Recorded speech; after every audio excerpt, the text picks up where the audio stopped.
Eh, j'ai suivi la description, hein. On a dit peau grise, Ah, des pustules, les yeux rouges, un pied de biche. nickel. Nickel.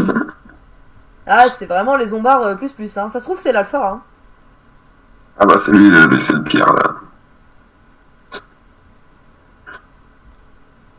Ouais, non, on a pas envie de le rencontrer. Ouais, j'avoue que. Tu dis, punaise, si c'est ça les zombies d'aujourd'hui. En fait, c'est les zombies de Last of Us, c'est plus les zombies de Walking Dead. Aïe, aïe, aïe, aïe, aïe. Après une longue marche dans les tunnels, vous arrivez à une échelle, vous montez prudemment. Caro déplace une grille et vous sortez dans la rue. Vous êtes enfin à la mairie. Alors là, c'est marrant parce que du coup, ils m'ont mis la mairie du Canet. Mais non, c'est une mairie d'une ville fictive, hein, n'est-ce pas?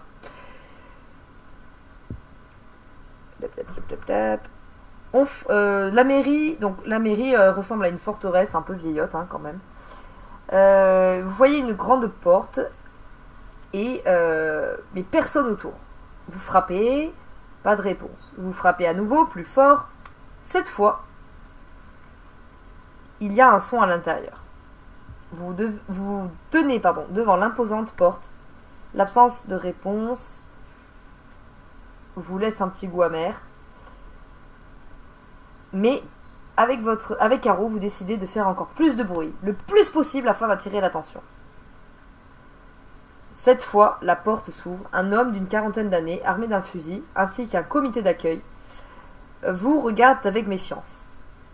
Ils se rassemblent tous autour de vous, vous scrutent de la tête aux pieds, puis vous faites un signe de la main, et vous entrez. Ils referment la porte derrière vous. Vous vous retrouvez donc au milieu de ce groupe. Une trentaine de personnes assises, un blessé, le regard vide. L'ambiance est tendue et les regards se tournent vers vous. L'homme qui a ouvert la porte vous fait signe de le suivre. Vous vous retrouvez dans un bureau. L'homme s'assied sur une chaise. Il vous explique la situation. La mairie n'est pas un refuge, c'est une prison. On est piégé. Les zombies sont de plus en plus nombreux et ils sont organisés. On a un problème d'eau et de nourriture.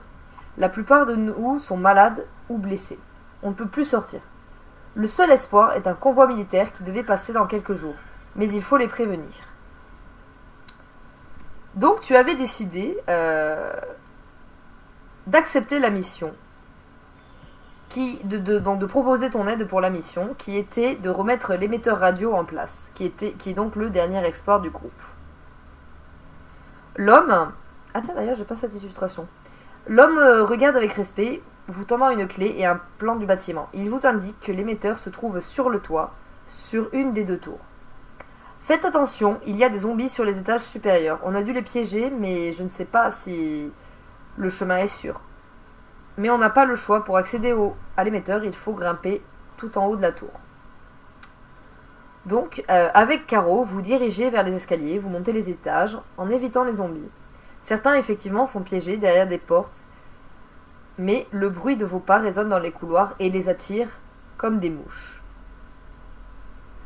Vous arrivez au dernier étage, la porte qui mène au toit est fermée, vous déverrouillez et vous ouvrez la porte. Doucement, le vent s'engouffre, portant avec lui les sons sinistres.